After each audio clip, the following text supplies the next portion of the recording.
Have you ever been ready to board an aircraft and then been informed that you've been upgraded to the first class cabin? Ah, there's just something special about a free upgrade. Hey, welcome to Mornings with Bishop Robert. Thanks for joining me. I'm not sure if the place where you're sitting right now would be described as economy, business, or first class, but you are in the top spot on the internet for Coffee with a Cleric. You know my goal. It's to introduce people to the Jesus they never knew, and then help them get to know him and his word personally and better. Hey, if our time together today speaks to your heart, let me invite you to like, subscribe, and also share this with a friend, would you? Trust. It's an interesting thing. Well-placed trust can open incredible rewards. I recall reading about a man who looked out at some birds in his yard one day.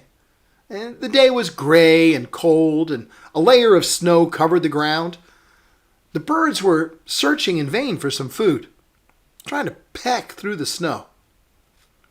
While stepping outside, the man started tossing them handfuls of breadcrumbs, and he called out to the birds, inviting them to come and get some food.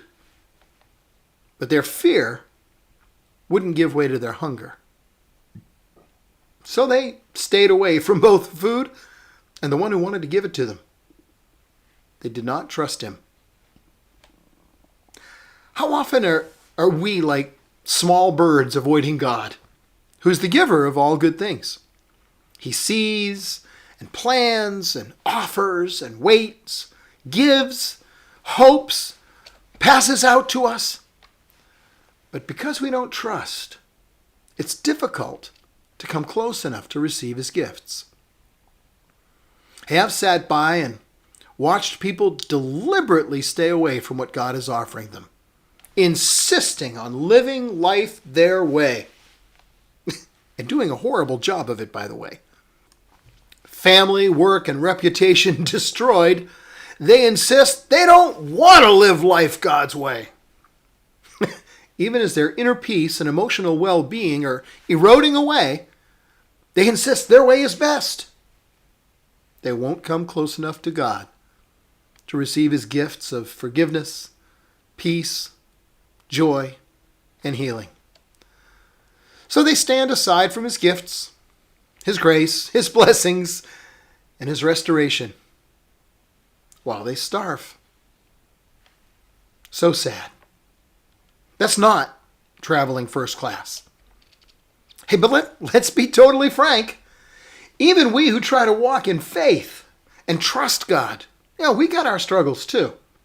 Sometimes we listen to the lie the enemy tells us and begin to accept fear as a substitute for faith. Friends, that's the economy ticket. I mean, sure, the Psalms encourage us to say, when I'm afraid, I will trust him. And that will get you out of your fear. But can I offer you a free upgrade here? Trust is the antidote for fear.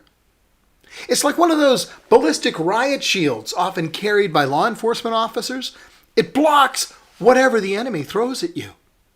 The lies of the enemy can only get to you if you decide to drop your shield. The place of trust is a better place to stand, shielded by the faith and favor and love of God. The Lord is our strength and our song. Sing praises when the enemy attacks and tries to toss fear and doubt at you. No matter what happens, in every circumstance, you can take up the shield of faith with which you can extinguish every flaming arrow the evil one tosses at you. And that's traveling first class. You know, American evangelist D.L. Moody's favorite Bible verse was Isaiah 12:2. I will trust and not be afraid. He used to say you can travel first class or second class to heaven. Second class is when I am afraid, I will trust in him. But first class, says, I will trust and not be afraid. Jesus paid the full price for your ticket to heaven when he died on the cross and then rose again. Follow him, and you'll surely get there. But if you want my advice, first class is a better way to travel. In fact, always travel first class. Hey friends, that's all the time we've got for today. Before you go, could I please ask you to help me introduce people to the Jesus they never knew and try to help them get to know him and his word personally and better? Would you please like this video? It helps more people see it. It truly does. And then click follow or subscribe so that we'll be able to get together every day. If you'd like to click the link in the description, you'll get a free copy of my book, Count to One, sent directly to your inbox. And then just one final thing before you go. Please share this video with a friend, someone you know who needs to hear it. That makes you part of the team, sharing the love of Jesus all over the world. Hey, thanks for helping.